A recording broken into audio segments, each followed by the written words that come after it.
name's Benji and welcome to Dice vs Cards. Today we're looking at Dice City, a 1 to 4 player competitive dice rolling game that has elements of worker placement because where those dice are rolled will depend on what buildings you can activate in your city, and take that because you absolutely positively can pick on your opponents in this game.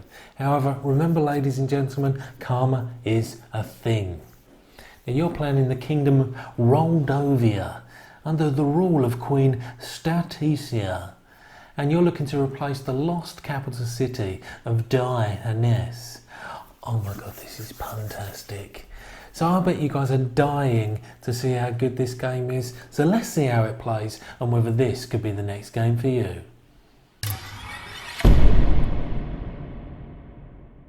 So the object of the game is for you to be the player with the most victory points when one of the endgame conditions is met. To set up the game, each player will need to bring their own city board and 5 coloured dice. You'll then need to place face-up piles of the generic regular army, mine, quarry and lumber mill cards. You'll then place face-up piles of differing strengths of the bandit and trade ship cards, depending on the number of players you're playing with, and I'll put more details about that on screen now. You'll then need to take the remaining location cards and shuffle that deck and place 8 cards face up.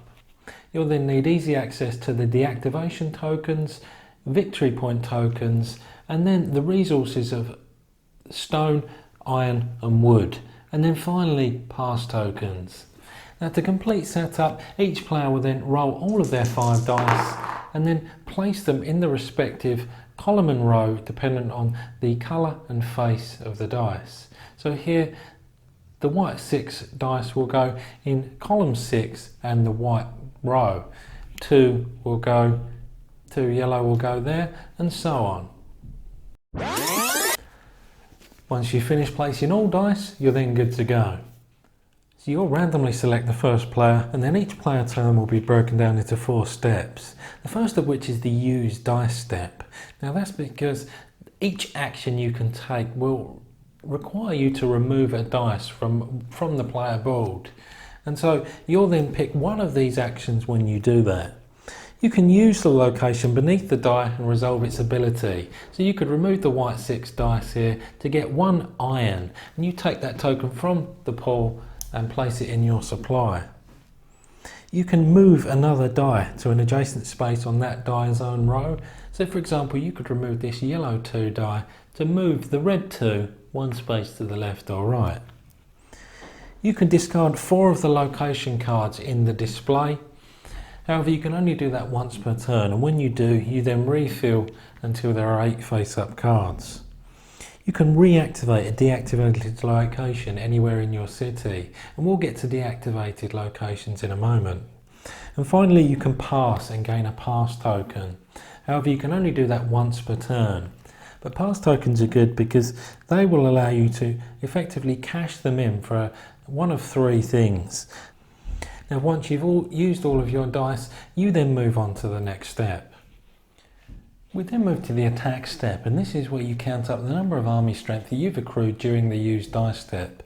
So you may recall we had 2 dice on each of these militia spaces, and they each say add 1 strength to your army. So we've got 2 army strength to play with, and you can do one of 3 things with it. The first of which is to attack bandits, and these 3 different piles have differing defence values, and the stronger they are, the more victory points you get. That can be seen in the bottom right hand corner. So the defence value in this example is 3, and unfortunately the army strength of 2 is not sufficient to kill that bandit or any of the stronger ones. Alternatively, you can attack other players' locations. So as long as another player's city has cards with defence values on them, so for example these generic locations here or some of the specific ones you can buy, you can attack a location. Now to do that, similarly with the bandits, you need an army strength equal to the location's defence value, and then you're going to deactivate that location. Now you'll recall in the use dice step, you could use a dice to reactivate a deactivated location. So that does two things when you attack an opponent's location. First is you gain the number of victory points that can be found in the bottom right hand corner of that location card, and you deactivate it. So in effect you're getting an advantage yourself and also inconveniencing that opponent.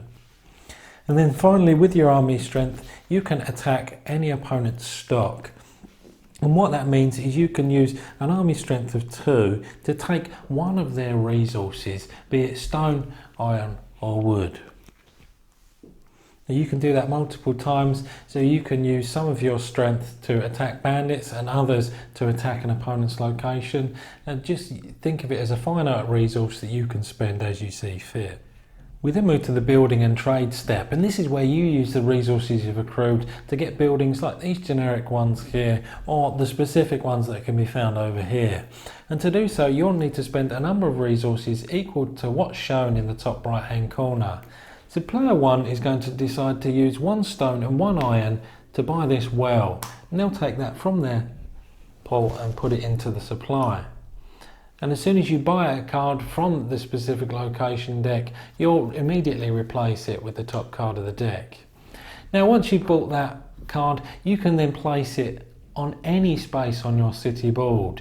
So here we're going to place it here, and what that will mean is on future turns, when you roll a dice and activate this location, it will supersede whatever was underneath it, and you'll just then use the text that can be found on the topmost card.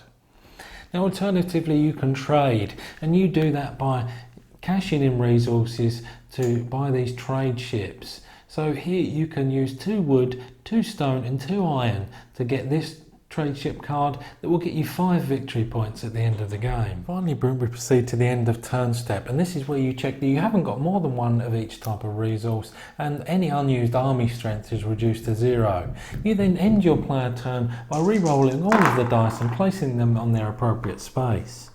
You then pass to the player to your left, and that player gets their turn, and you continue to do this until one of these endgame conditions is met. Either all cards have been taken from the 3 bandit piles, 2 of the 3 trade ship piles have been fully exhausted, the location deck runs out of cards, or 2 or more rows in a player's city have been filled with built locations and none of them have any deactivation tokens on them. However, this endgame condition is entirely optional, and the player will decide if the game will end at that point or they'll continue, perhaps because they haven't fulfilled their game plan yet. Either way, when one of these endgame conditions is met, you'll continue taking player turns until each player has had an equal number of turns. Then, to score at the end of the game, you're going to count up the number of victory points found on built locations that will be face up on your city board. However, you will have accrued victory points, for example, from these purple cultural buildings, and you'll take the respective victory tokens and place them face down in your supply. You'll do similarly with the trade ship and bandit cards, and that means the number of victory points you've accrued this way will be secret from your opponents until the end. So then the player with the highest total number of victory points is the winner. So that's how this game plays. What did I think of it?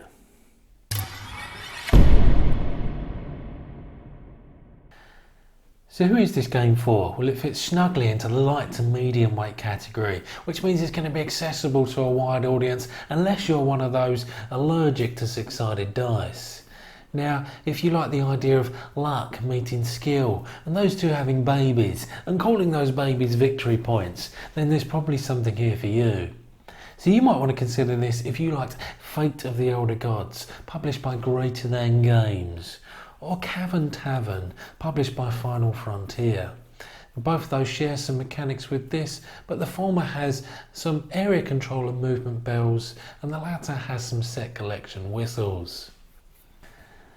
So in terms of gameplay, well, there's one word I keep coming back to, and that's solid. But I mean that in the most positive sense, because everything they've designed and executed here is well done, well polished, and it makes up for a fun and engaging gameplay experience. There's a great deal of variety in the different types of buildings you can obtain, and that precipitates a number of different game plans you can adopt. Be it like myself, as a boring creature of habit, I tend to just get as many resources as I can and get those trade ships a going. But you might want to bulk up your military strength and start attacking El Banditos, or making sure your opponent's cities are constantly being deactivated. And all the while you're going to be interspersing those cultural, those civic buildings into the mix to try and obtain the most points possible. So I like it when there's economical design, so the multifunctional uses of the dice, which really is everything centers around where you place them, but you can use them in a different many different ways, really does impress me in terms of the design concept and design execution.